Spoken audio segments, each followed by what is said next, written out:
주아롱쌤 책 읽는 시간입니다. 오늘은 누가 끝까지 해내는가 라는 책입니다. 세라 루이스라는 분이 지으셨고요. 정치, 경제, 예술, 과학 여러 분야에서 창조성을 발휘하는 사람들이 어떻게 생각하고 행동하는지에 대한 행동에 대한 법칙들을 얘기를 해주고 있는데요.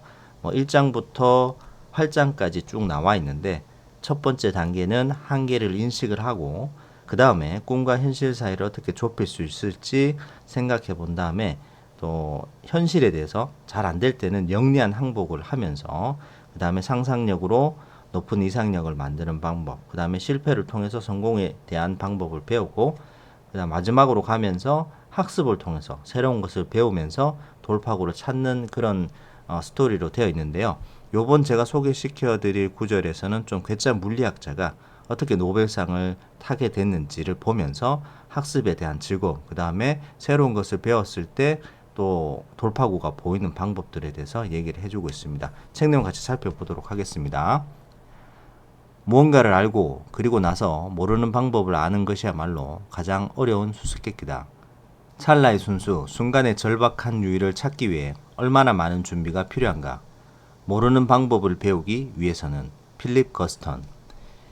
2010년 노벨 물리학상을 수상한 물리학자 앙드레 가임은 대부분의 사람들이 그가 밟아온 여정을 생소하게 느낄 것이라고 짐작한다.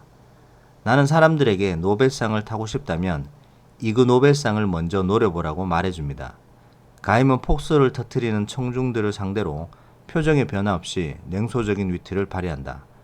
청중들 또한 가임이 노벨상과 이그 노벨상을 동시에 수상한 유일한 과학자라는 사실을 모를 리가 없다. 이그 노벨상이란 별난 실험을 시도해 사람들을 웃음에 빠뜨리면서도 생각의 단초를 제공하는 과학자에게 수여하는 상인데 이 상을 받으면 경력에 타격을 입게 된다고 알려져 있다.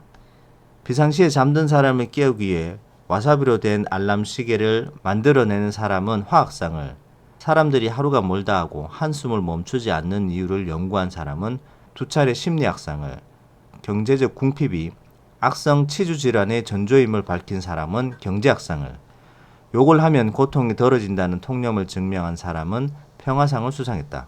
위트 있고 우스꽝스럽고 교묘하게 사람들의 시선을 끄는 이 상을 두고 저명 과학 잡지 네이처는 개연성이 희박한 연구지가 만든 이 상이 과학 역사의 하이라이트임이 명백하다고 말했다. 가임은 자석을 매단 살아있는 개구리를 공중에 띄우면서 2000년에 이그 노벨상을 수상했다. 노벨상을 수상하기 10년 전에 이그 노벨상을 수상한 것은 좋은 조짐이었다. 그는 노벨상 수상 인터뷰에서 이그 노벨상을 받은 경험을 자랑스럽게 말했다. 경험에 비추어 볼 때 유머 감각이 없는 사람들은 최고의 과학자가 되기 힘들어요. 그는 이렇게 추론했다. 정신 나간 짓을 혁신으로 바꾼 물리학자. 날아다니는 개구리의 이미지는 잡지 물리학 세상에 1997년 4월에 소개된 이후 여기저기에 등장했다. 많은 사람들은 이를 만우절 장난이라고 생각했다. 그러나 가임은 이에 개의치 않았다. 대부분의 사람들은 철의 자력에 비해 수백 배 약한 물의 자력으로는 중력의 반작용을 일으킬 수 없다고 생각했다. 그러나 이 실험은 물의 자력이 지닌 진정한 힘을 보여주었다. 네덜란드 라드바우르 대학의 교수로 처음 사회생활을 시작한 가임은 학교의 네이메헨 고자력장 실험실에서 일하면서 전자석을 마음껏 만질 수 있었다. 연구실에 설치된 이 전자석은 세계에서 가장 강력한 전자석에 속했다. 전자석은 방대한 전력을 소비하므로 연구실은 전력 요금이 싼 저녁에만 전자석을 가동했는데 가임은 장비와 돈이 없어 지속할 수 없었던 이전의 자력 실험이 궁금해졌다. 만일 자력수가 존재한다면 이 장비를 통해 가장 완벽히 입증할 수 있다는 생각이 들었다. 금요일 저녁 그는 전자석을 최대 출력으로 가동시키고 이 비싼 기계에 물을 붓는 시험을 강행했다. 그는 지금도 자신이 왜 그토록 프로답지 못한 행동을 했는지 알쏭달쏭해야 한다. 그러나 실험을 시작하자마자 쏟은 물이 수직 튜브의 벽면에 붙어버리는 동시에 물방울이 떠다니는 광경을 목격할 수 있었다. 물방울은 공중에서 떨어지지 않았다. 결국 그는 물이 띈 약한 자력도 지구의 중력에 반작용을 일으킬 수 있다는 사실을 발견한 것이다. 그는 수분을 함유한 온갖 물체, 딸기, 토마토 등 튜브에 들어갈 수 있는 모든 물체를 떨어뜨려 보았다. 마침내 그의 아내인 응집 물리학자 이리나를 비롯해 같은 연구실에 있던 동료들은 모든 물질에 자력이 존재한다는 증거로 양서류 동물을 이용해 보라고 제안했다. 개구리는 도마뱀, 거미나 커다란 햄스터에 비해 실험용으로 쓰기에 훨씬 적합했다. 개구리에 넘치는 매력 때문일까 수많은 과학 교과서들이 이 발견을 다루다 보니 가임의 이름을 듣고 날아다니는 개구리를 떠올리는 사람들도 있었다. 공중부양 개구리 사진은 기이한 호기심을 자극했다. 영국 남서부에서 오신 목사님 한 분이 가임에게 아주 이상한 질문을 던진 적이 있다.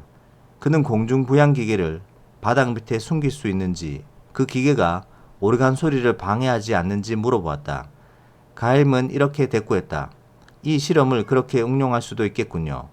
많은 종료들은 이그 노벨상에 대한 대중들의 인식을 감안하면 상을 받는 순간 그의 명성이 타격을 입을 것이라고 경고했다.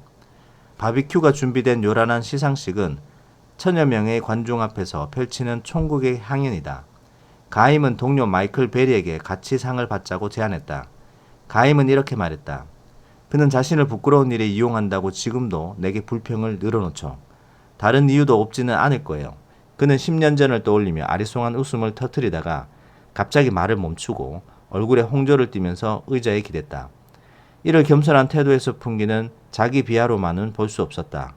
앙드레 가임과 콘스탄틴 노보셀로프는 지구에서 최초로 2차원의 실체를 분리한 물리학 실험을 했다. 그래핀이라는 물질을 들어보았는가? 육각형 모양의 탄소가 2차원의 단층을 이룬 이 물질은 흑연에서 발견되며 지금껏 알려진 모든 물질 가운데 가장 얇고 가장 질기고 가장 전기 전도성이 높다. 그래핀은 실크보다 가늘고 철보다 200배나 강하며 금보다도 비활성이다. 그래핀으로 차를 만들면 벽을 뚫고 지나갈 수 있을 정도로 강하면서 지구상에서 가장 가볍기도 한 차가 등장하는 것이다. 그래핀은 태양 전지에서부터 트랜지스터에 이르기까지 상업적으로 응용될 가능성이 높아 실리콘을 대체할 것으로 기대된다. 두 사람이 이룬 업적은 여기에 그치지 않는다. 그들의 학문적 영역에서만 가능하다고 알려진 현상이 실제로 존재한다는 사실을 확인했다. 찬사를 얻은 두 물리학자는 가임이 금요일 밤의 실험이라고 일컫는 실험을 통해 비전문가의 장점을 이용할 수 있었다. 이러한 실험에 집중하는 그들은 앞이 보이지 않는 정신 나간 짓에 몰두하고 있었던 것이나 다름없었다. 하지만 노보셀로프는 이렇게 말했다. 그렇지만 성공한다면 중대한 혁신을 가져올 수 있는 정말 놀라운 일이 될 겁니다. 가임은 과학자가 된 이후 업무 시간의 10%를 이 연구에 할애했다. 당시 노보셀로프는 박사과정을 밟고 있는 학생에 불과했으나 오직 이 실험에 이끌려 네덜란드에 있는 가임의 연구실에 합류했다. 2010년 가임과 함께 노벨 물리학상을 수상한 노보셀로프는 지난 30년간 노벨 물리학상 최연소 수상자의 기록을 경신했다. 당시 36세였던 그는 연구를 마쳤으나 박사학위 논문을 정식으로 제출하지 않은 상태였다. 연구실의 휴식 시간에 비유할 수 있었던 금요일 밤의 실험은 워낙 그 내용이 기이하다 보니 실험실에서 같이 일하던 박사, 대학생, 대학원생들의 경력을 망치지 않기 위해 실험 기간을 몇 달간으로 제한해야 했다. 가임의 시각은 지루하려거든 잘못되는 편이 낫다라고 표현될 수 있다. 과히 밉지 않은 직설적인 시각이다.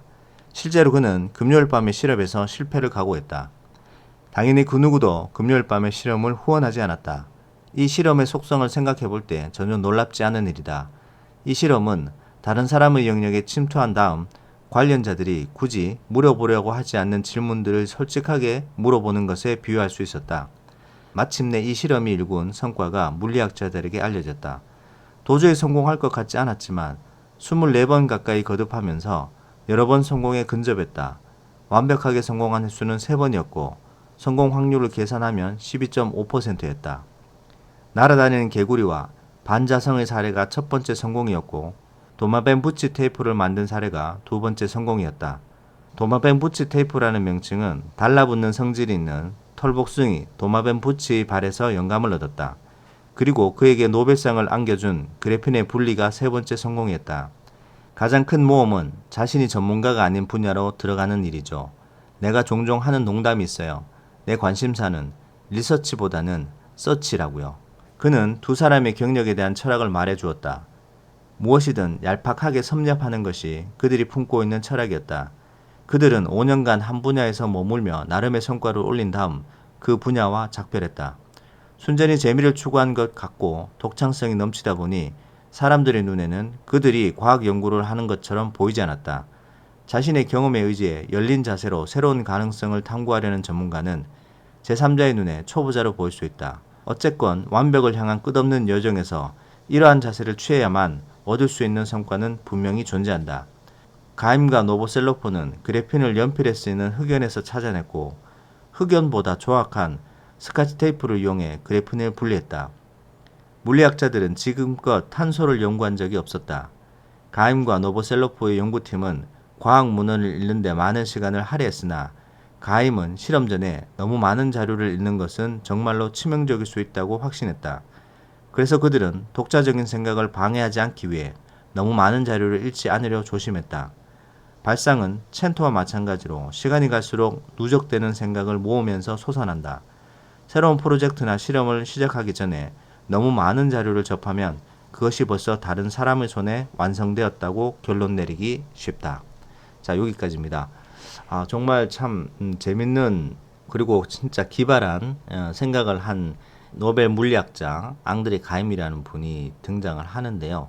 이분이 발명한 그래핀이라는 물질은 정말 아무도 관심을 가지지 않는 탄소, 그러니까 연필을 만드는 흑연에서 찾아냈다고 하는데 그 찾아낸 방법이 굉장히 과학적인 방법이 아니고 스카치 테이프를 이용해서 흑연에 붙여가지고 뗐다 붙였다를 여러 번 반복하다 보니 그래핀이라는 물질을 발견했다라는 겁니다. 그래핀을 발견한 어떤 시간도 금요일 밤의 실험이라고 불리는 한정된 시간에 그리고 다른 사람에게 피해를 주지 않기 위해서 금요일 밤에 실험을 해가지고 그래핀을 발견을 했다라는 거예요.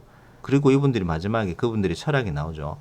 한 분야에 5년 정도 머물면서 나름의 성과를 올렸으면 그 분야와 작별하고 또 다른 분야로 넘어간다라는 겁니다. 남들이 보기에는 그냥 수박 겉핥기식으로 하는 것처럼 보이지만 거기서 새로운 발상의 전환이 일어나고 새로운 돌파구가 보이면서 한정된 금요일 밤의 실험에서 그래핀 분리를 성공했다는 것 자체가 대단한 것 같습니다. 그래서 이 어떤 새로운 발견을 위해서는 한 분야를 집중적으로 연구하는 것도 괜찮으나 여러 것을 많이 접하면서 우리의 뇌를 열어놓는 것이 참 중요하다는 것을 다시 한번 알려주고 있습니다. 초반에 이그 노벨상이라는 것이 나오는데요. 정말 남들이 보기에는 말도 안 되는 실험을 통해서 노벨상을 패러디한 상을 받는데요. 그런 것까지도 자기는 노벨상을 받기 위한 과정이었다라고 얘기를 하고 있는 것 같습니다. 좀 새로운 시각을 갖게 되는데 여러분들 일상에서 좀 이렇게 적용을 해보면서 생활을 해보셨으면 좋을 것 같습니다. 오늘은 여기까지 하도록 하겠습니다. 책 내용 도움되셨다면 구독, 좋아요 부탁드립니다. 감사합니다.